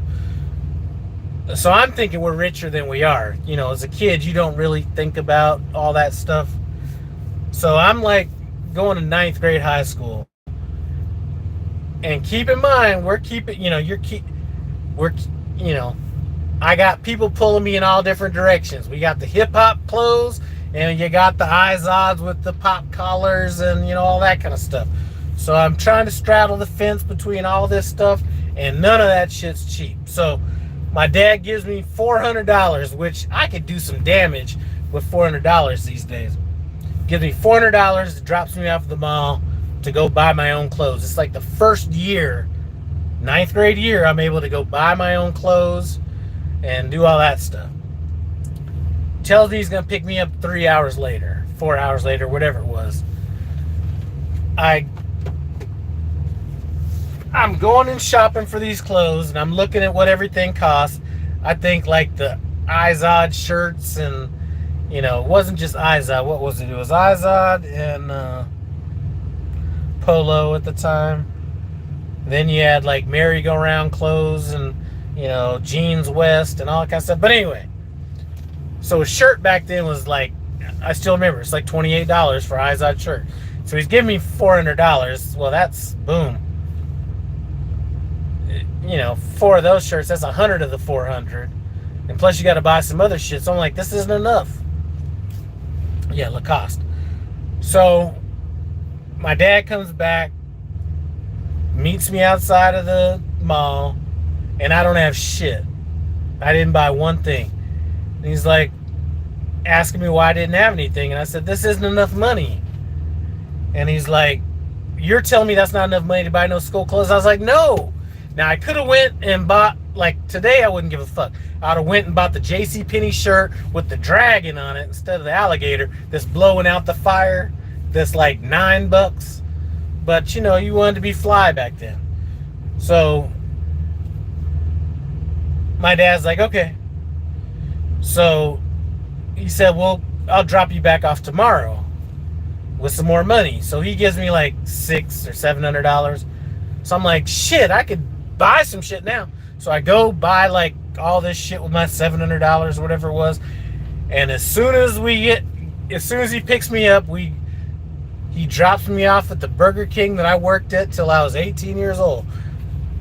Dropped me off at that Burger King, and he said, obviously your taste in clothes and all this shit is more, I forget, is more than what I'm going to give you, so here's your job.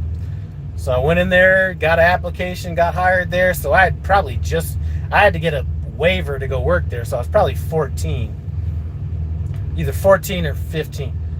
And I worked there till I was like 18. And after that day, it was back when Jerry curls was in style. I paid for my own Jerry curl juice. I paid for my own laundry detergent.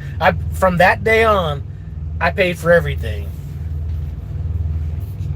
Levi 501s. I was rocking those back then. But I had the pants that had the buttons on the side that you used to snap them down, and they'd be like black pants, and then you snap them down, and you open it up, and they'd be red. Man, I had all that. I'm telling you.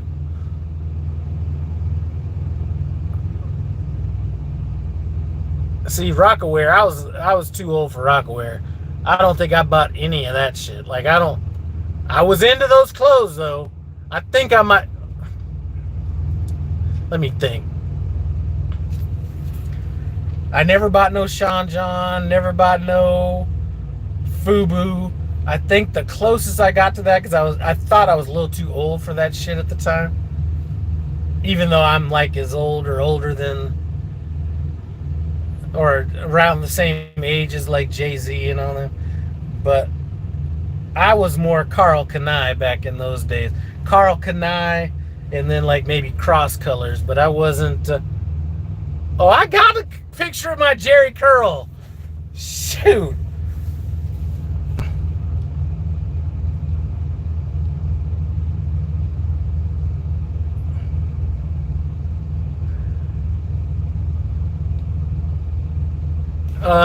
Yeah, if I wasn't on this phone right here, I would definitely post up a picture of my Jerry curl. Because my Jerry curl was sweet, too.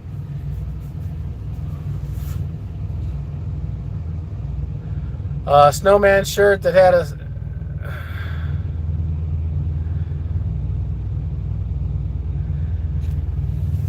You know, you remind me, another shirt that I bought that really wasn't as expensive as Polo and all that was the Arnold Palmer with the penguin. That was another shirt, one of those shirts I got. And then they had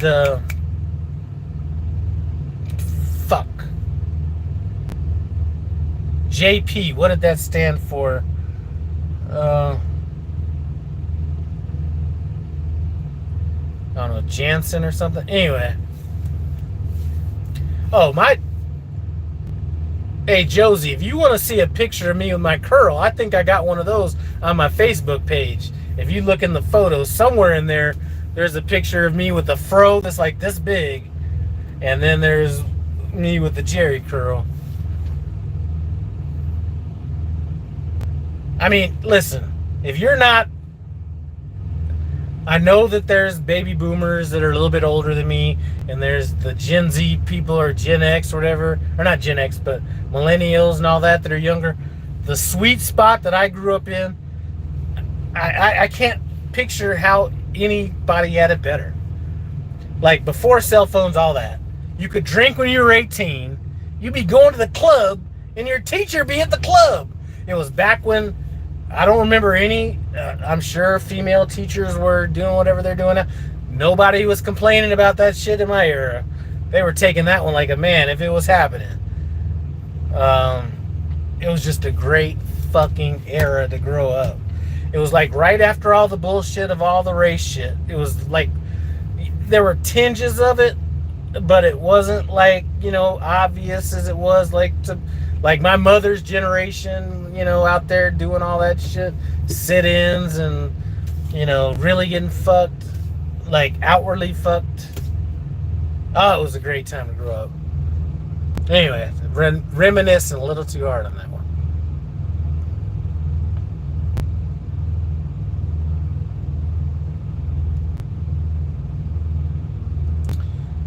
Hey, next time I do a live, I will definitely bring that picture. I'll make that my thumbnail on the next live.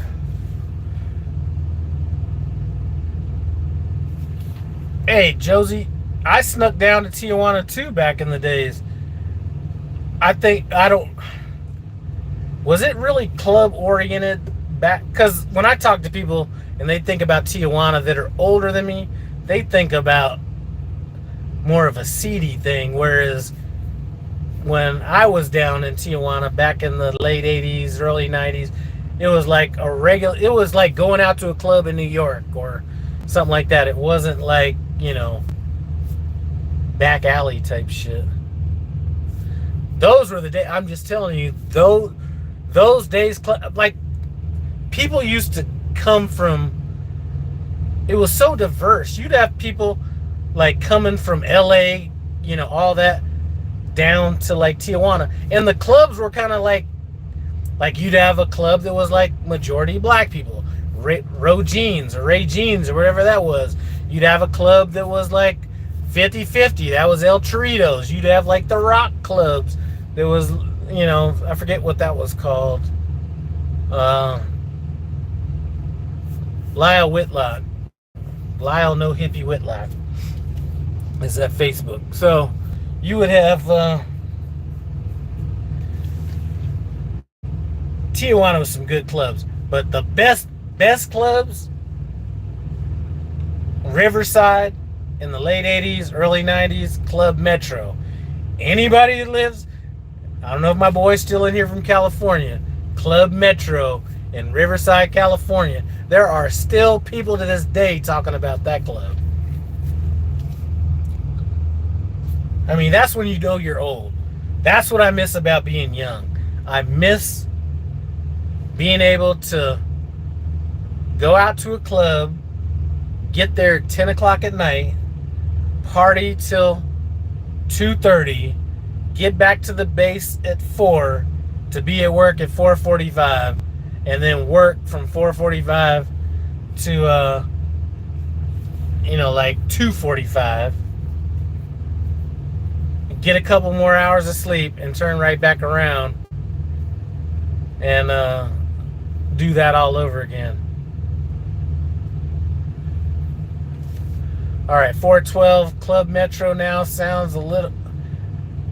No, Club Metro was the shit. I'm just telling you. If you actually Google that, Club Metro, if you get on Facebook and just type in like Club Metro, like, they'll bring up some of the stuff from back then. And that was a place that had like 4 different dance floors. You had like a gothic dance floor. You had like an R&B dance floor. You had like a top 40s dance floor. I mean, it was like, it was great.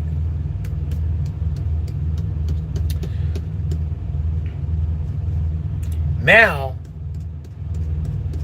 shit, I'm not trying to be out. Like, I couldn't even imagine being out that late.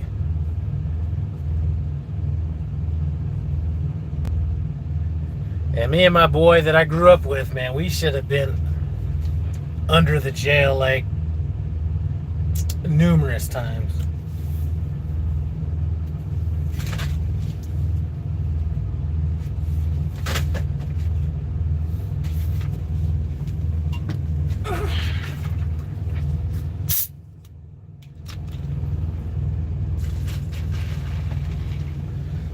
And can you imagine anybody that's my age or older, if we had iPhones?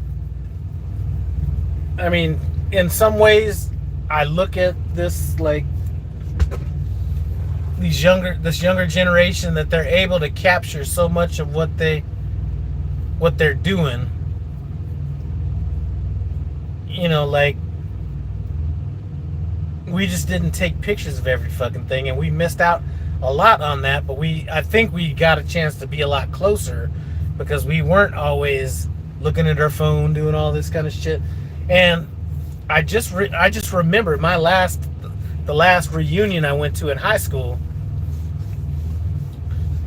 was in 2007. So that was my 20-year reunion in 2007.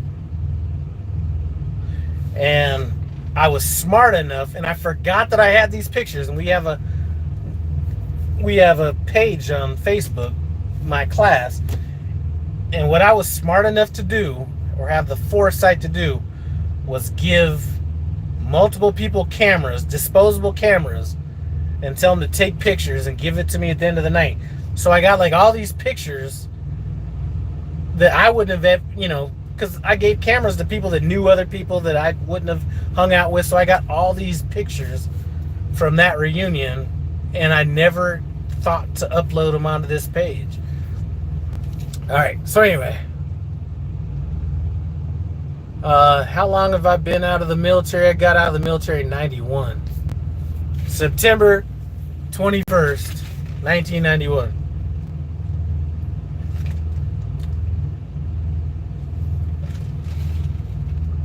And you know what the problem with iPhones and all this stuff?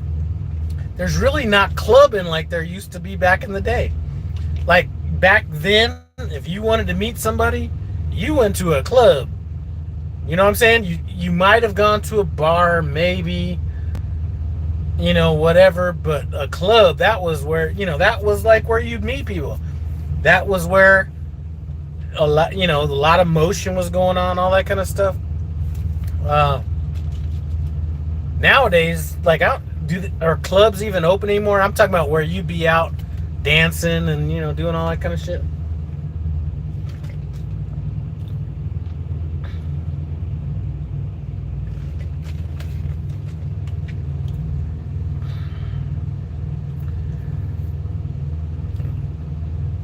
Yeah.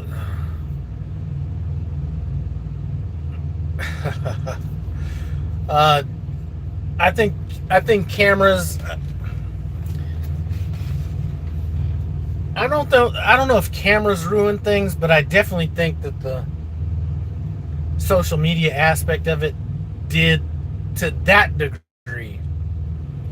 If it was just cameras, like if you gave everybody a phone that had a camera without the internet and applications and all that kind of stuff, that would be perfect, because you would be able to, like, there's so much shit that I wish I could have documented. And there are pictures, you know, like every now and then a picture will pop up from somebody I knew in the Marines or from high school or something like that, but it's not like, but at least you have hard pictures, you know? Like, who has hard pictures these days?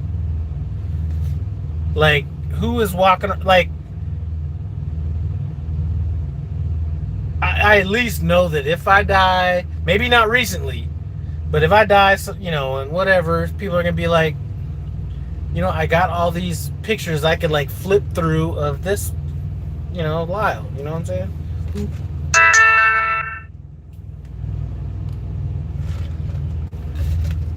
Somebody just sent me a message. I don't know if it was a friend request or whatever, but I can't do that right now and watch this. So if that's what the case was,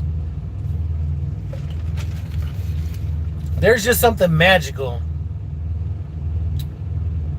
about, I have actually some Polaroid pictures, but there's something magical about that age period. And I know there's a lot of people that say that about theirs, but I'm just telling you about that period of time.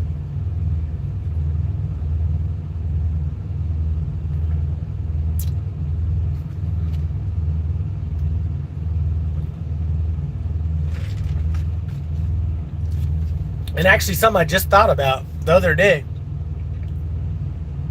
having conversations with somebody back in the day. When I was, this had to be like 1977. My dad was going to open up a new store in Pueblo, Colorado. Not the best place in the world. It's, you know, definitely not then, not the best place to be. All right, yeah, I couldn't do that friend thing right now because it kicked me off this. But he opened up a store in Pueblo, Colorado, and it was like a culture shock to me, because now I'm going from this big ass house we lived into, we still own the house and went back there every other weekend or whatever, but we lived in this apartment complex in Pueblo, Colorado, and this was like almost all Mexican people back then. Not that I'm just painting a picture. Like 80% Mexican, 3% black people, and the rest might be white people. Poor white people at that, back then. And we used to hang out, you know, and I didn't think anything about it, because who thinks about money? I'm just saying, looking back at it, that's what it was. And we used to hang out at this, like, movie theater. And I didn't know this motherfucker was a pimp until, like, years later when I look back on it. But there'd always be this pimp. Well, I didn't know it was a pimp at the time. But this guy, and he'd always be up there with multiple women and just hanging out at this, like, it was a movie theater, a Kmart, and then like some other shit. And he used to always like give us money to go to the, go down the way and get him some cigarettes or whatever he wanted. And we go get him cigarettes, and he'd give us like, a couple dollars. And a couple dollars back then, that was buying you some shit. And I don't know why that memory just popped in my head now or back a couple weeks ago when I thought about it. But I remember him having like a copper colored car. It wasn't a Cadillac, but it was some kind of a luxury type car like that, like maybe a GMC, not a GMC, but like a, I don't know why I thought about that, but anyway.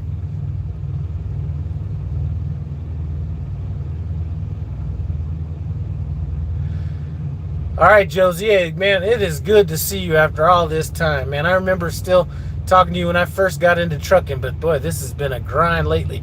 I miss cooking so bad. Like, I miss like being on the smoker and all that, but to be honest with you, I haven't had a chance to do it. I'm almost thinking about selling off my shit.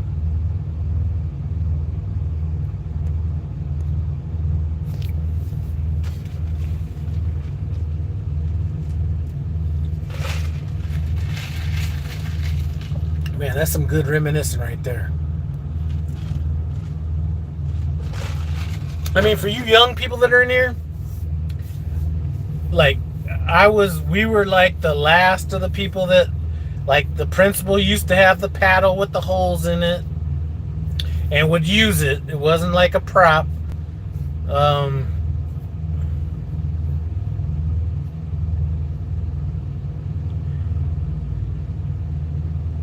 The thing I think I remember the most about that era, and you can feel it at the beginning of like rap music, hip hop, all that, was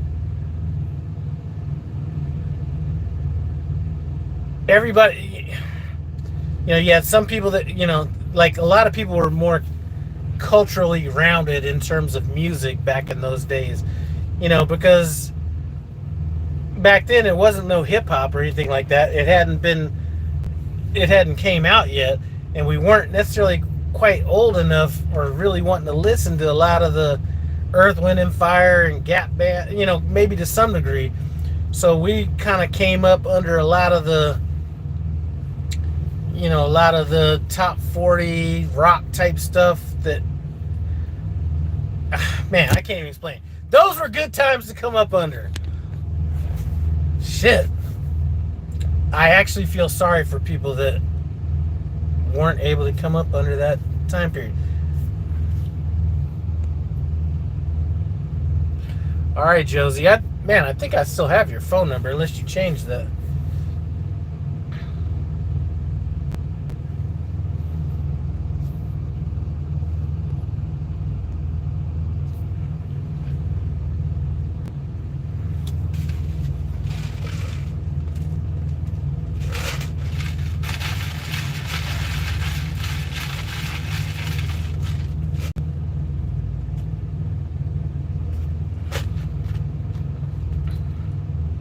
Those are some good ass times. Show and tell. Do they even got that these days? Riding BMX bikes, going to the jumps, and building ramps. I'm surprised they still have teeth.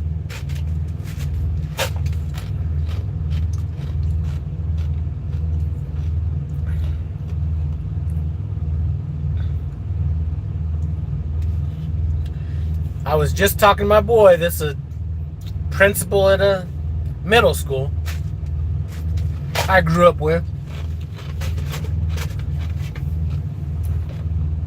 And, we were talking about these fucking cameras and these trucks and shit. And even on his end as a school administrator, because we were talking about some of the wild shit we did in high school, and it was like, man, you could not get away with the shit that we did in high school today with cameras. And he was actually saying, you know what, that's kind of almost a bad thing, because a lot of the stuff that we did back in those days was harmless fun that kids aren't able to do now because there's cameras all over the place, and it's kind of almost not letting them have that rite of passage that a lot of us were able to do by some of the shenanigans. We, like, some of the crazy shit we did in high school, you just can't do. So you just, I don't know. He was saying it's sad that they're almost neutered kids going through high school these days. Like, at least at his school. I'm sure there's some wild ass schools out there.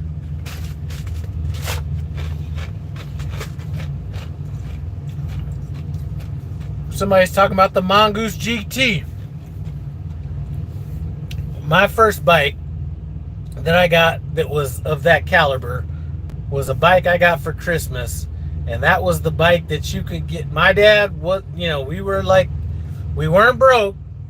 He was probably making some money, but he was not trying to waste no money. So my first bike was a Team Murray that he got from Sears.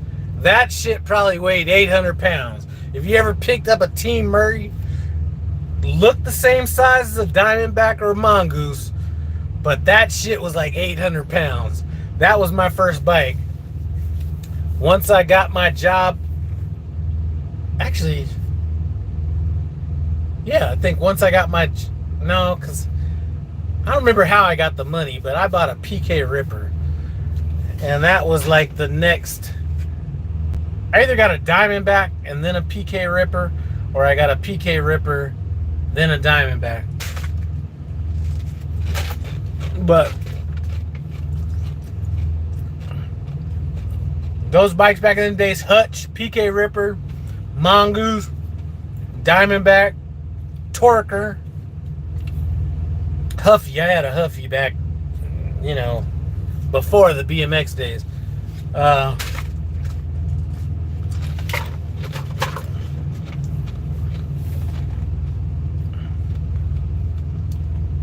Yeah, the PK Ripper, that was my shit. And that was back when you buy a bike perfectly fine off the showroom floor, and then you go and buy the Shimano brakes and the, you know, the whole deal.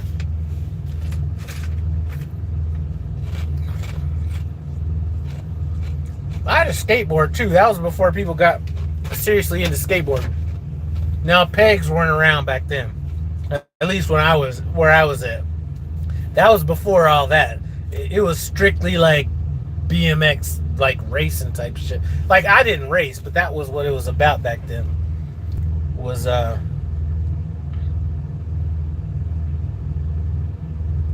you know, while we're talking about that, anybody into that whole surfer, skateboarder type scene back in the days?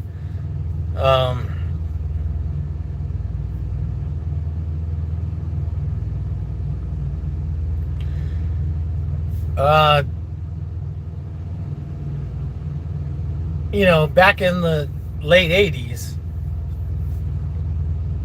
I don't know if anybody's familiar with that whole skateboarding scene that came out of the San Diego area. So you had like the Gordon and Smith team, and then you had all these like different like people that became famous from skateboarding, came out of like all these different teams back in the you know, Southern California area. You know, I was kind of in the mix of all those people and didn't even know. Like, I didn't even know, like, I didn't even know who I was like around back in, like,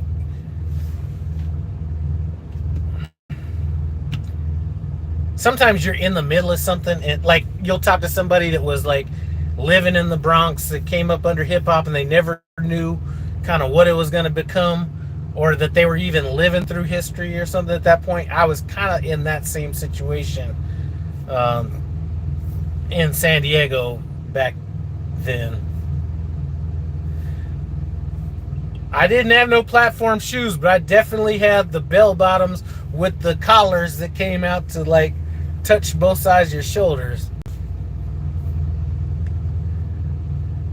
My skateboard was probably the same skateboard. It was yellow and it was plastic, and you would slip off that thing as soon as you tried to stand on it.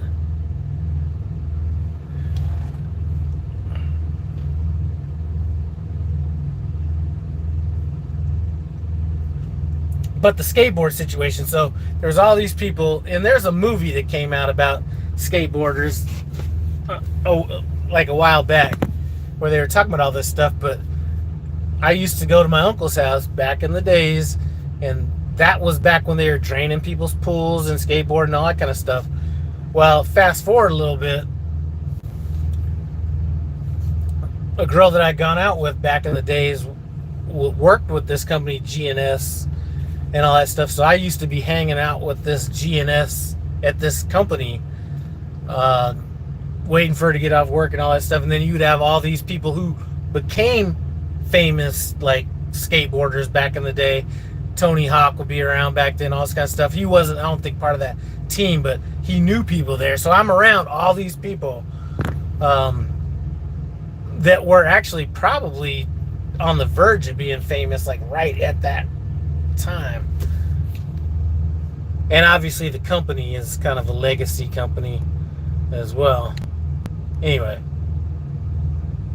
and I wasn't into skateboarding either, which is probably why I didn't know anything about who these people were, none of that stuff. I used to always get free gear from this company, like free clothes and stuff, but I didn't know anything about it. As a matter of fact, I got my boy that's a truck driver, there's probably a picture of us floating around somewhere where he's wearing the Gordon and Smith skateboard shirt that I gave him somewhere. Anyway, enough of that. Man, memory lane today. Those are some good days, man. I'm telling you.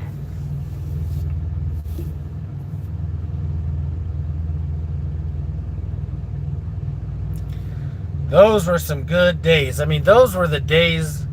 I need to have him on. I need to actually have him on video. There were situations that we got put in that we probably shouldn't have made it out of. Like,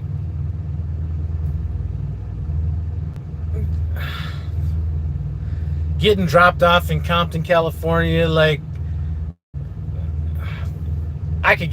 we're too late in this video to get too deep into this, but you know, he's from Alabama, I'm from Colorado. We don't know anything about Compton, California. We just got done partying in LA the night before.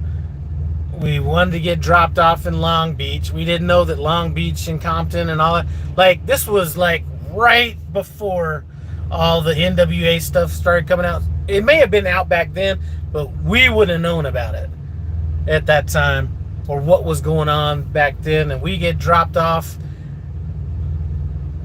Yeah, man, I'd be doing this story a misjustice by even trying to get deeper into it without being able to give the context. But when I say that me and him went on adventures or got in adventures back in those days, it's like, when I think about what me and him did, I think about that line from Pulp Fiction when Jules said that he's going to wander the earth like Kane from Kung Fu and get into adventures. That's what I think about when I think of him, because we just had no fucking regard of what we were doing. Like, we would just like literally go somewhere. No plan on how to get back, where we were going, what danger we were putting ourselves in. None of that. We would just be gone. And and then like years down the road sometimes, or months down the road, in some cases years down the road, we'd be talking to each other and like, man, I cannot believe we fucking made it out of that. And maybe it was our ignorance that got us out of it, you know. Just to make it, you know, just to touch on one of the things from that whole Compton thing or Long Beach thing. So we get dropped off right at the border of Long Beach and Compton. We told the taxi driver, just get us to Long Beach. That's where we wanted to go. We didn't know what Long Beach was. To me at the time, we're thinking Long Beach, that's like high dollar shit, right? We're thinking like that's like Dana Point or fucking, Orange County or something. We get, so we just tell them, get us to Long Beach. First of all, the taxi ride was $200. We thought when he told us 100, it was 100 for both. It was 100 each. Anyway, long story short, we get dropped off at a motel, like one of them outdoor motels. Looks like a little horseshoe thing. So we're like, well, we don't even know where to go. We got to make some calls, but let's stop at this McDonald's. It was a Sunday. Let's stop at this McDonald's. We're both wearing these bright red fucking Marine Corps like sweatshirts and shit.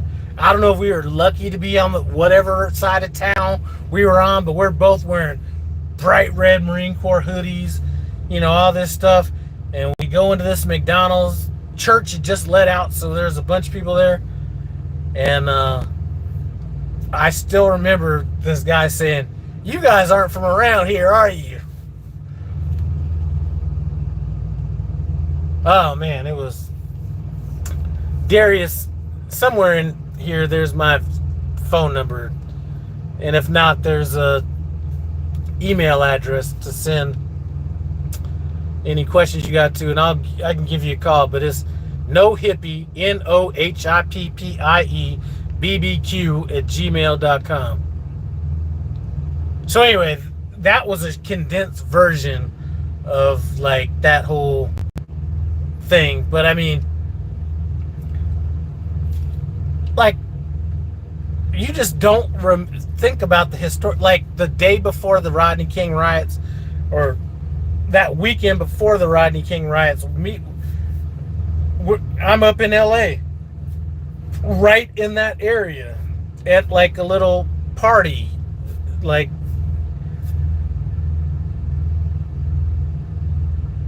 man, I mean, I could give so many fucking stories, like, and just one more I want to touch on. I can't get too deep into it, but we're going up there one of these days, and my boy from Alabama, he has like some relatives that live out in LA.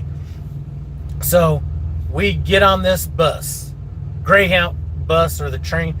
It was either the bus or the train, and I think it had to be a train. So we're on the Amtrak going up to LA, and we start getting close, and I start asking him, "Where'd you say your cousin or uncle or whoever lived?" He said he lives off of like whatever street it was. For some reason I'm thinking 80s, but it may not be 80s. And I start looking at the signs I'm going by on the highway, like 86 or exit 86, all that stuff. And I'm like looking at where I'm at and looking at where he says his cousin or whoever's supposed to live. And I'm like, man, this does not look like a place that we want to be. And anyway, we end up, I don't remember how we got where we got, but we were like at some place, like, first we started off like right by where do the LA Lakers play? You would think that'd be a good area. No, it wasn't back then. Maybe now, it wasn't back then. But we started there, and then we ended up like right out there by the little spire thing out by Watts and shit. And I'm just like, we don't really know how dangerous this shit is at the time. Like, nothing happened, nothing popped off, there was no drive-bys or anything like that. But that was just by fucking luck. That wasn't because we knew any better or anything like that, because we were definitely in a place to get a cap put in our ass out there.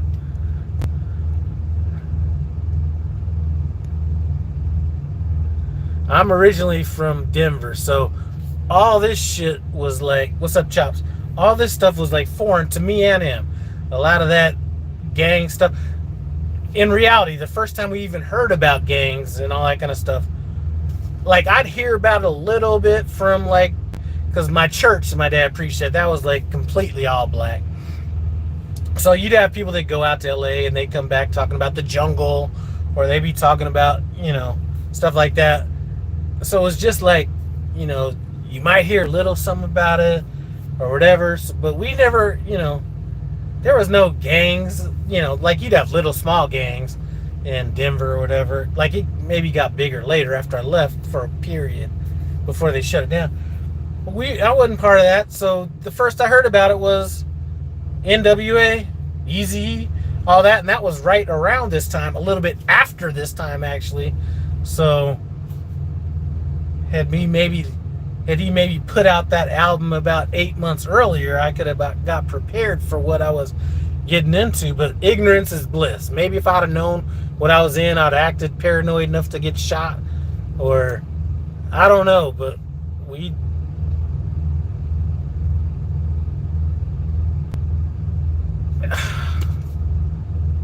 like, looking back on it, it was so fucking fun, but it was like I couldn't relax it. I'd known what that was about, because we're at a party that almost looks like it was like in Boys in the Hood. There's a guy out in a Corvette, and he's like, I was so ignorant to people selling drugs and shit. I used to sell candy, but I was so ignorant to people selling drugs that I just thought that guy just had a great job. You know, so it wasn't until maybe the next day, because I think we stayed at their house. The next day we started, asking questions about, certain people, or rehashing this and that, and then they started filling in some of the blanks, and it was like, oh shit. So anyway. All right, I'm about to get off here. That was enough reminiscing. I'm actually starting to feel sad about it, because those were... Man, Slime Pack, we were talking about the days, man. Unfortunately, one of the things, the curses that you have to bear is that you weren't growing up in the time period that I grew up in. Or some of us lucky Gen Xers, especially the older Gen Xers, were able to come up in. Where everything wasn't about cameras and likes and, filming everything, and like you could do shit and get away with it. You know what I mean?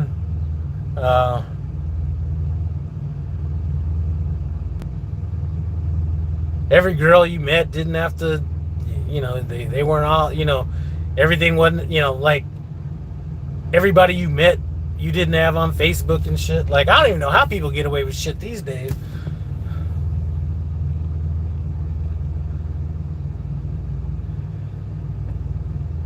Hey, Slime Pack, if you need to, man, you could, if you just run, you could run one of my trucks while your truck's in the shop.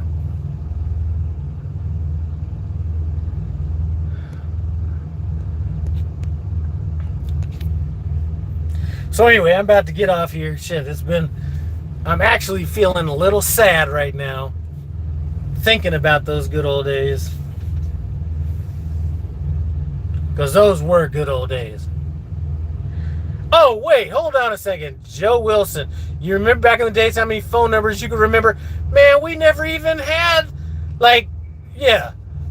And they only had 7 digits. I still remember my phone number, 690-3775. That was it. If you were calling from out of state, then you'd put a 303 on it. But yeah, you didn't walk around with, I think maybe before cell phones, I might have had a little phone book that had, phone numbers in it or something like that. But you used to remember motherfuckers' phone numbers. Yes. Oh, man. Don't... See, we're starting to... I might have to do another video where we just talk about old shit. Because those were the days. Phone numbers. You used to be able to prank call somebody and they wouldn't know what phone number you were calling from.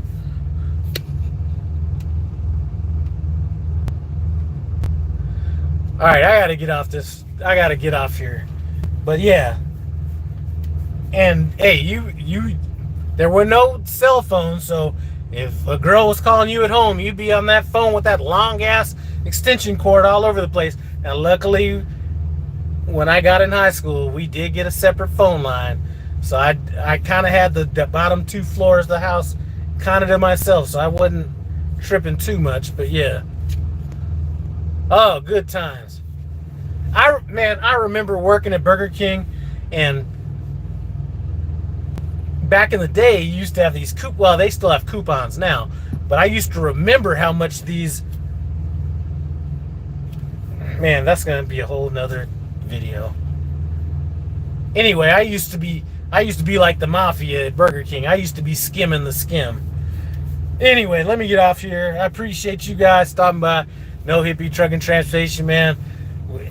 We got to have an old school live up in here next time, where we don't even talk about trucking. We just talk about old school shit and maybe some new school shit.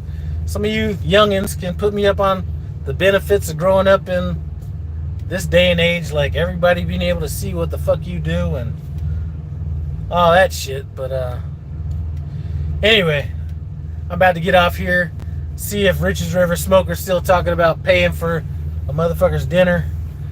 I'm out. Check it out.